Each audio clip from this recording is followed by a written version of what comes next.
Imagine Jerusalem at dawn in the year traditionally dated to Solomon's reign.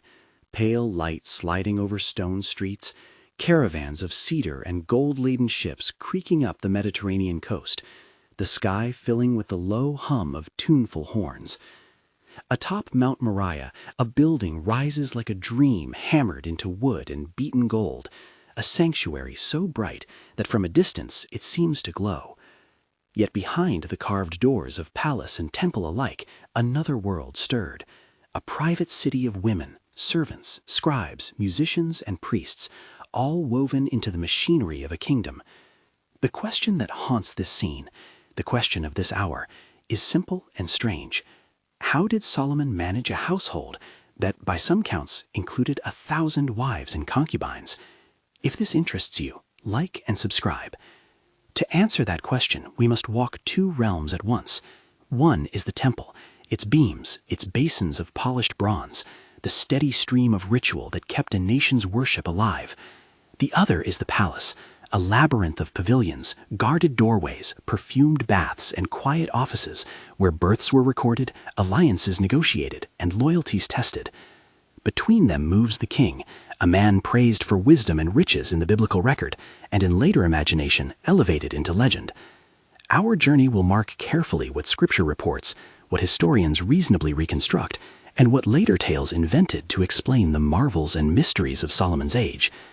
The biblical text that frames the core facts is concentrated in 1 Kings 6-11 and parallel passages in 2 Chronicles. These chapters describe the construction of the temple, Solomon's wealth and fame, his foreign marriages, and critically, the episode of religious compromise that the biblical authors judge to be the start of decline. When the narrative lists Solomon's marriages, 700 wives and 300 concubines, modern readers often summarize it as 1,000. Scholars warn that numbers in ancient texts can be symbolic or rounded. When I cite those figures in this narration, I point you to 1 Kings 11 and to the companion accounts in 2 Chronicles for context. The first thing to understand is the temple as a production, not merely an architectural wonder, but a daily organism. Imagine stepping into the outer court at dawn. The air is thick with incense and the metallic tang of heated bronze. Priests in linen garments move like rehearsed dancers, their hands rehearsing the choreography of sacrifice, the offering of fresh loaves, the lighting of lamps, the precise counted beating of cymbals that opens and closes the day. Musicians, Levites trained for this service, lift harps and tambourines, producing a soundscape that is both secular and sacred, meant to unify a people through ritual rhythm. Biblical text, 1 Kings 6-7, 1 Chronicles 23-26, tells us of a highly organized cultic system. The temple's inner structure was layered in meaning. Outer courts for the people, inner courts for priests, and the innermost Holy of Holies, where the Ark once stood. Cedar and gold covered hidden channels and surfaces. Cherubim carved into the wood watched over the sanctuary. The sea of bronze, a vast basin used by the priests, reflected torchlight like a dark sun. All of this required a workforce, craftsmen from Tyre and Sidon, skilled in working with cedar and metal, stonemasons who quartered the rock with astonishing precision, a standing body of priests and Levites divided into 24 courses to rotate the temple service. These details are in the biblical construction narrative, but they also match what archaeologists and historians recognize in Near Eastern temple economies. Massive projects that mobilized specialized labor, administrative records and supply chains stretching across the Eastern Mediterranean. Picture a single morning. The lamps are trimmed, fresh bread is set in rows on silver stands in the sanctuary, incense is carefully portioned into a censer. A boy is tasked with handing a reed basket of frankincense to a first-rank priest. A Levite plucks a melodic sequence on a lyre, and the sound ripples across the courtyards. The sensory detail is important. The sight of gilded capitals, the smell of cedar and resin, the low chorus of voices reciting prayers. Those images help explain why the temple was not merely a building, but the spine of a national identity. The infrastructure behind that spine was complex and sleek. Water had to be brought in and channeled. There may have been cisterns, aqueducts, or conduits feeding baths and basins. The daily rituals required supplies, animals for sacrifice, grain for the showbread, oil for lamps, spices for incense. Logistically, those needs demanded scribes, treasurers, and storehouses. The biblical accounts mention store cities and provision lists. Records were likely kept by officials who reported into a royal administrative network. In this sense, the temple's maintenance resembled a permanent institution with budgets, quotas, and workers, a functioning bureaucracy. While the temple pulsed with liturgical order, another complex of buildings lay nearby, the royal palace, sprawling and segmented, part residence and part administrative center. The palace grounds contained reception halls, private apartments, and what the ancient scribes named the House of the Women, the harem, where the king's wives and concubines lived, and where foreign princesses were sheltered after marriage. The harem was not merely a private domestic space. If the temple was the nation's spiritual vertebra, the harem was a political microstate. To understand the harem's reality, we must disentangle later fantasy from plausible administration. The Bible states Solomon had 700 foreign wives and 300 concubines, 1 Kings 11. Those marriages were diplomatic tools, alliances that strengthened trade ties, sealed peace treaties, and integrated vassal states. Royal marriages in the ancient Near East functioned as soft power. A daughter of Pharaoh in the palace signified an Egyptian connection. Sidonian wives represented Phoenician alliances. Moabite and Ammonite families signaled entanglements with neighboring polities. These women brought more than companionship. They carried retinues, cultural practices, and sometimes priests or sacred objects that could alter the king's religious landscape. Physically, the harem likely resembled a small city. Imagine separate pavilions or compounds, walled and guarded, each with inner courtyards, private baths, and changing rooms. Servants, eunuchs, and female attendants administered daily life. There were physicians and midwives because births mattered enormously for succession politics. Tutors and music teachers instructed children and maintained cultural norms. Scribes kept registers: who arrived, who gave birth, who left, which dowries were received, which gifts were exchanged. These registers are a historian's plausible reconstruction inspired by what we know of other royal houses in the region, where record-keeping was intensive and personnel dedicated to palace logistics were common. One of the more tangible reconstructions historians propose is the House of Purification, a place where women underwent ritual washing, grooming, and training before an audience with the king. Such procedures are attested in varied forms across Near Eastern courts: cosmetic preparation, perfuming, learning court etiquette, and conforming to palace ceremonial. Visualize a courtyard of shallow pools where steam rises as attendants anoint hair with fragrant oils, the sound of linen unfolding, trays of myrrh and cassia, hands brushing fine combs through black and brown hair. In the biblical record, we do not find a full manual describing that process. Instead, scholars extrapolate from cultural parallels, inscriptions, and archaeological finds of cosmetic vessels and mirrors. Hierarchy within the harem was rigid. Royal wives had rank. The primary wife, in Solomon's case possibly the daughter of Pharaoh, though the biblical text does not identify the chief consort in modern terms, would enjoy greater privileges. Other wives and concubines formed levels of standing, with dowries, private rooms, and attendants corresponding to their political importance. Children born to these women became tokens in a game of succession. Sons of foreign princesses could claim dynastic legitimacy through maternal alliances. The palace scribes recorded births with cautious care, aware that a name entered on a list might one day mean an heir recognized by nobility and army. The palace bureaucracy managing all this would need methods and tools: seals, messengers, and offices.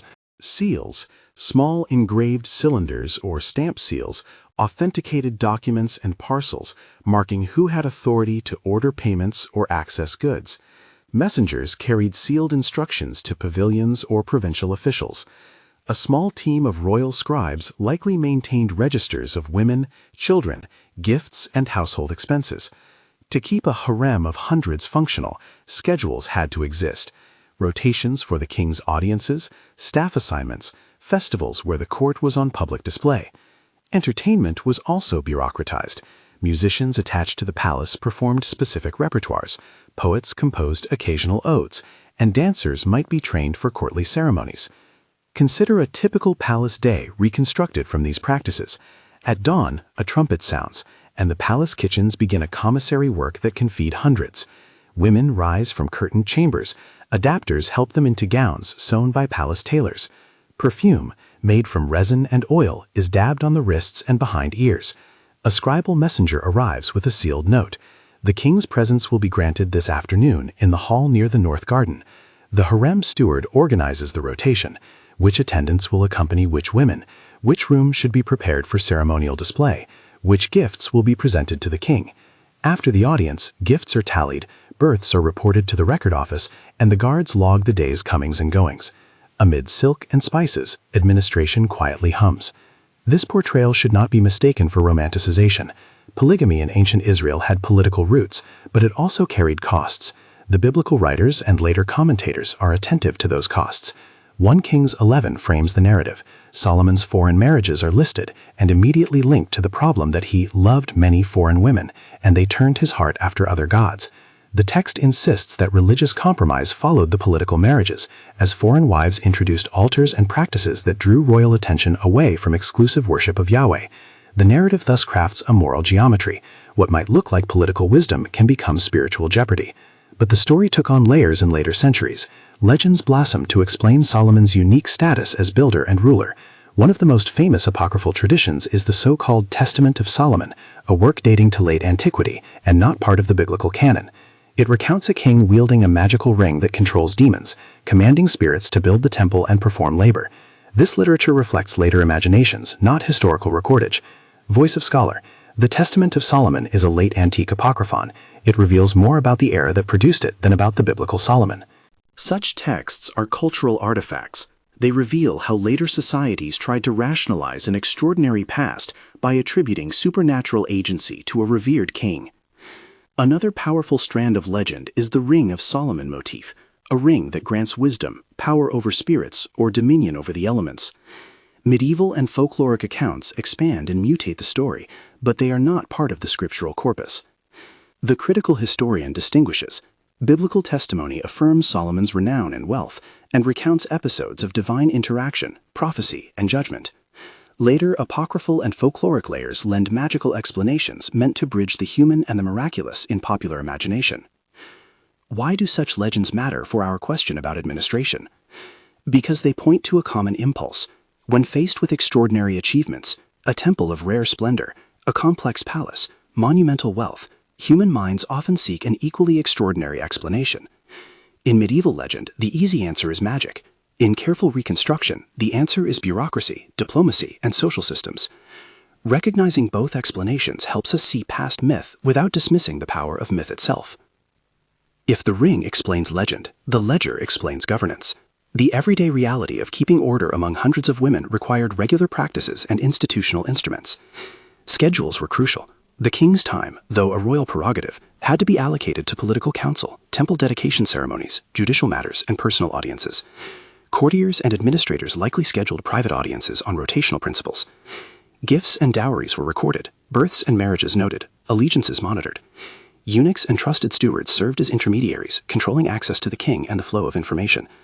Discipline was enforced through both reward and sanction. Favored women rose in rank. Those who displeased the court could be moved to lesser quarters or sent away. A dramatized reconstruction of a scribe's entry, not a historical document, but a plausible vignette inspired by administrative habits, brings this to life. Scribe's log, month of Kishri. Daughter of the king's Sidonian wife delivered a son at dawn. I recorded the name, sealed the notice, and dispatched the eunuch to the northern guard. The steward requested 2 measures of oil for the mother's bed. A sealed window from Tyre arrived requesting the child's favor be acknowledged. The king will decide. Such a vignette helps us imagine the human labor behind the entries, the careful, repetitive work by which dynasties manage their future. Music and ritual threaded through palace life as through temple life.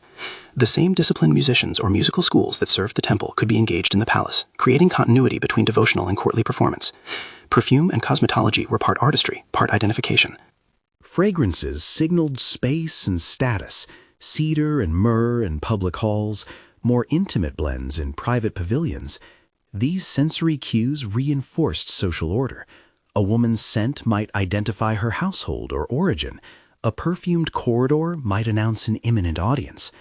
Yet the palace's cosmopolitan nature brought religious and cultural tensions.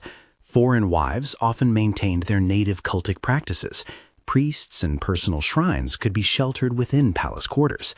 The biblical account castigates Solomon for permitting or tolerating altars to Ashtoreth, Chemosh, and Molech, 1 Kings 11. Historically, what likely occurred is less polemical and more complex. Syncretic practices, private rituals, and inter-household devotion that, over time, multiplied into public cultic accommodation. From a political standpoint, toleration could have been an expedient to maintain alliances. From a theological perspective, the biblical authors find it unacceptable. This divergence between political pragmatism and religious fidelity forms the core tension of Solomon's narrative. The consequences were both immediate and long-term. Economically, maintaining large palaces and retinues required resources, tribute, taxation, and labor. Construction projects, the temple and the palace, needed materials and manpower, financed by external trade and internal productivity. The biblical account suggests that Solomon's building programs and lavish court placed strains on the kingdom. Labor levies and forced service among certain groups are implied in the chronicler's notes, 2 Chronicles, and in prophetic critique. Politically, succession is the ultimate test of a monarchy's cohesion. Solomon's son Rehoboam inherits a kingdom in which regional identities have been shaped by the heavy hand of centralized projects, and where nobles and tribal leaders expect relief from burdens. The fracture that follows Solomon's death, the northern tribes breaking away under Jeroboam, is the historical and theological denouement of the story. The great palace and the great temple remain, but the kingdom splits. This narrative, however, resists simple moralizing. Solomon is, in the biblical portrayal, both the wisest of rulers and the man whose personal choices led to ecclesiastical and political entanglement. He is credited with proverbs, with adjudicative insight, with a reign that brought unprecedented peace and prosperity. Yet the same reign also accumulated alliances and practices that undermined singular devotion. The paradox is instructive. Structures designed to centralize blessing can also centralize risk. Returning to the opening image of Mount Moriah, the answer to our question becomes clearer. Solomon did not manage 1,000 wives by personal charm alone. He presided over an institutional world. Temples with scheduled rituals, palaces with staff departments, scribes who recorded births and dowries, eunuchs who controlled access, stewardships that rotated audiences, and a political culture that used marriage as diplomacy. Behind the silk and perfume were logistic chains, records, and delegated authority. That is the mundane human mechanism that accounts for order in an apparently unmanageable household. At the same time, the story is layered with a meaning.